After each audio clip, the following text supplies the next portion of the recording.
Assalamualaikum warahmatullahi wabarakatuh. Kembali lagi bersama saya Reza Bastian, biasa dipanggil Coach Reza. Saya adalah seorang praktisi digital marketing dan juga business coach. Pada kesempatan kali ini, ya, saya akan membahas materi menarik yaitu tentang bagaimana kemasan atau biasa disebut dengan packaging ya. Nah, untuk UMKM pemula. Nah, apa-apa saja sih sebenarnya yang harus teman-teman pahami sebagai UMKM ketika memilih desain ataupun memilih packaging ataupun kemasan untuk bisnisnya teman-teman. Nah, hal pertama yang harus teman-teman ketahui adalah kemasan atau packaging itu adalah bagian ya terpenting dalam kesuksesan dalam usaha kita. Ya, kemasan yang baik dapat meningkatkan daya tarik sebuah produk, membantu dalam promosi dan melindungi produk selama proses distribusi. Jadi seperti gambar yang saya tunjukkan ya, ada banyak sebenarnya contoh kemasan yang bisa kita beli, kita miliki atau kita pilih seperti itu. Sama halnya ketika kita sebagai seorang customer, ketika kita beli suatu wadah minuman, maka bentuk wadah itu bermacam-macam.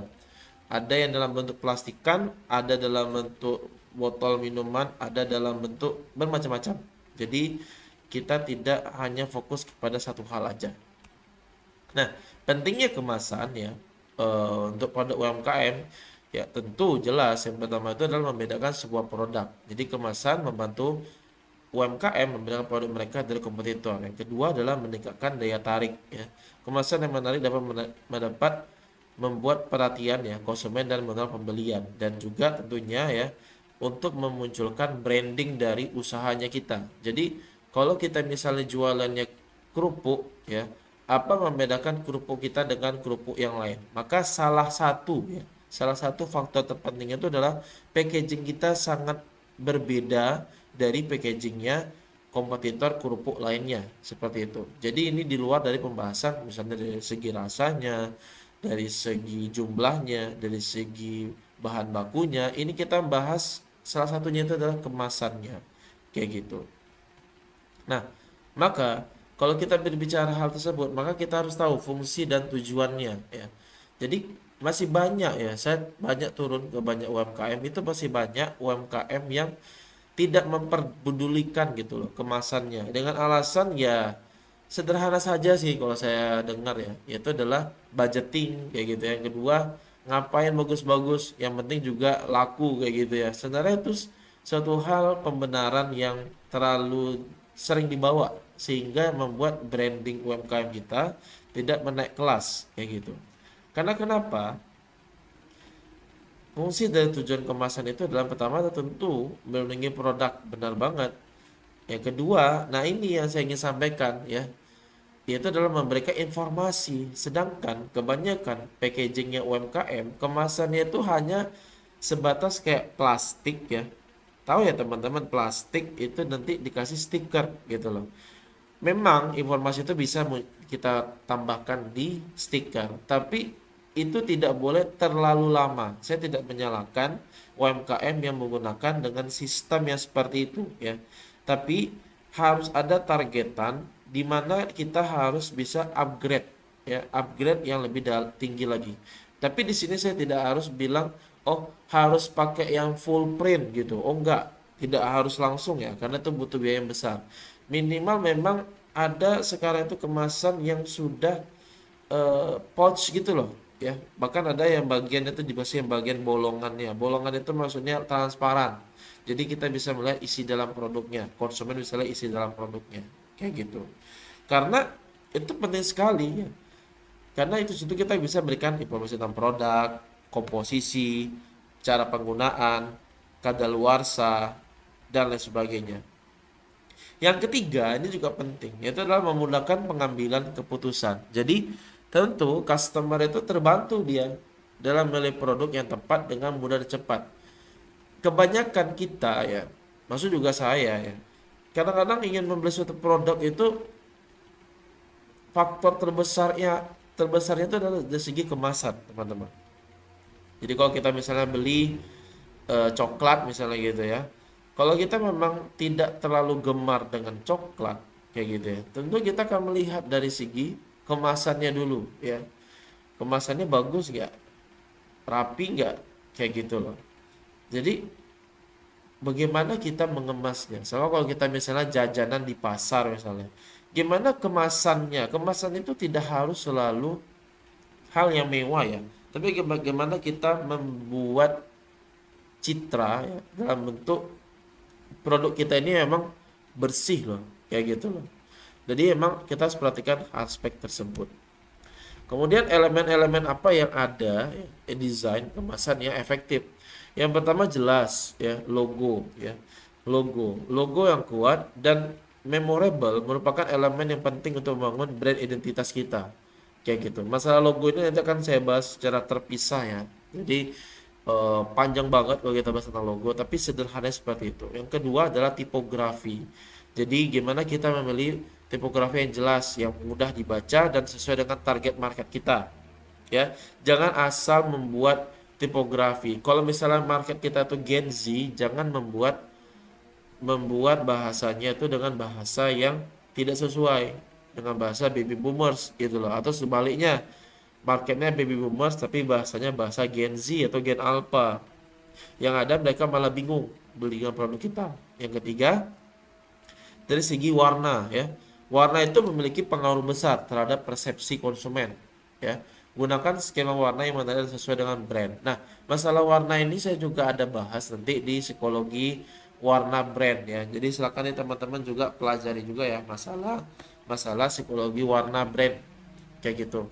Warna-warna apa aja yang dibolehkan, warna-warna apa aja yang dilarang gitu ya. Nanti juga akan saya bahas secara terpisah kayak gitu. Yang keempat, ilustrasi. Ilustrasi ini sebenarnya udah tingkat tinggi ya, tapi kalau ada luar biasa ya. Nah, ilustrasi itu adalah yang benar dapat menambah daya tarik kemasan dan menyampaikan pesan dengan lebih jelas. Jadi, kalau kita melihat ada beberapa brand itu ada ilustrasi gitu ya, itu kita bisa melihat tuh, oh ternyata ini apa misalnya kayak sabun ya, sabun untuk mandi misalnya, itu kan ada kayak misalnya yang gambarnya satu keluarga full misalnya ya, suami istri anak, ada juga yang suami istri, ada juga yang perempuan yang masih lajang, laki-laki misalnya yang masih lajang misalnya gitu terpisah, dan juga ada brand yang anak-anaknya doang gitu loh. Itu kan sudah mencitrakan bahwasannya oh brand sabun mandi ini ternyata untuk anak-anak aja loh, oh brand sabun ini hanya untuk keluarga aja loh. Nah, di sini saya tidak menyebutkan nama brandnya ya, jadi kayak promosi nanti. Tapi yang jelas teman-teman bisa cek aja ketika ke minimarket itu ada sabun-sabun mandi itu ada gambar-gambar orang kayak gitu. Itu menandakan dari ilustrasinya seperti itu di dalam kemasan.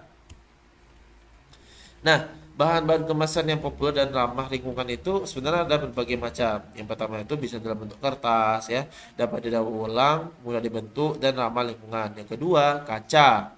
Dapat diulang berulang kali, tahan lama dan tidak mengandung bahan kimia yang berbahaya. Yang ketiga, plastik. Pilih plastik yang dapat didaur ulang dan terbuat dari bahan ramah lingkungan. Nah, ini juga yang menarik yang keempat nih ya. Kayak bambu ya, bambu apa bahan sawit misalnya gitu ya. Apa lagi? Kelapa, batok kelapa atau apa gitu. Itu juga bisa digunakan dalam kemasan kita kayak gitu loh. Ini malah bersifat alami gitu, teman-teman. Bisa banget. Nah, lalu apa strategi pengemasan yang kreatif dan inovatif? Yang pertama, pengemasan yang personal. Tawarkan kemasan yang dapat dipersonalisasi dengan nama atau pesan khusus. Yang kedua, pengemasan berkelanjutan. Gunakan bahan yang dapat didaur ulang dan ramah lingkungan untuk menarik konsumen yang peduli lingkungan. Yang ketiga, pengemasan interaktif. Tambahkan fitur interaktif seperti augmented reality untuk pengalaman yang lebih menarik. Nah, kemudian proses produksinya dan pengemasan produk. Yang pertama, persiapan, memastikan bahan baku dan peralatan siap untuk proses produksi. Yang kedua, produksi, membuat produk sesuai dengan standar kualitas yang ditentukan. Yang ketiga, pengemasan, memasukkan produk ke dalam kemasan yang sudah ditentukan. Yang keempat, pengemasan akhir, menambahkan label, ya, seal, gitu ya, ada kemasan luar untuk menyesuaikan produk di pengemasannya, seperti itu. Nah, kemudian yang berikutnya adalah tips pemasaran produk melalui kemasan yang menarik. Yang pertama itu desain yang menarik, yang kedua promosi yang jelas, yang ketiga kemasan ramah lingkungan, yang keempat promosi kreatif seperti itu. Jadi ada tahapan-tahapan yang kita harus pahami juga kayak gitu teman-teman. Yang kemudian Dari segi biaya tentu penting juga ya, menghitung biaya dalam bisnis kemasan. Dari segi analisis kebutuhan, tentukan jenis kemasan yang paling tepat dan jumlah yang dibutuhkan. Yang kedua, perbandingan harga, bandingkan harga dari berbagai pemasok kemasan untuk menemukan harga terbaik. Jadi kalau misalnya teman-teman bikin kemasan, pertama pastikan suppliernya di mana ya. Kalau yang saya pahami itu supplier itu yang untuk kemasan itu di daerah Malang ya, di Jawa Timur itu cukup lumayan banyak itu yang bisa menawarkan besar. Cuman memang eh, kekurangannya adalah kita harus pesan yang besar, jumlah yang besar. Jadi tidak bisa dalam bentuk yang sedikit seperti itu. Yang ketiga adalah efisiensi produksi. Jadi kita memilih kemasan yang mudah diproduksi dan tidak memakan banyak waktu seperti itu. Jadi teman-teman, memang kemasan ini bisa dibilang masih banyak yang nggak peduli, tapi kalau kita ingin membuat sebuah produk yang ya bersifat packaging before sales, maka kemasan kita itu sangat penting untuk dibuat sebagus mungkin ya. Kecuali misalnya kemasan kita itu after sales ya, after sales packaging kayak gitu ya, itu yang nggak terlalu penting banget gitu ya.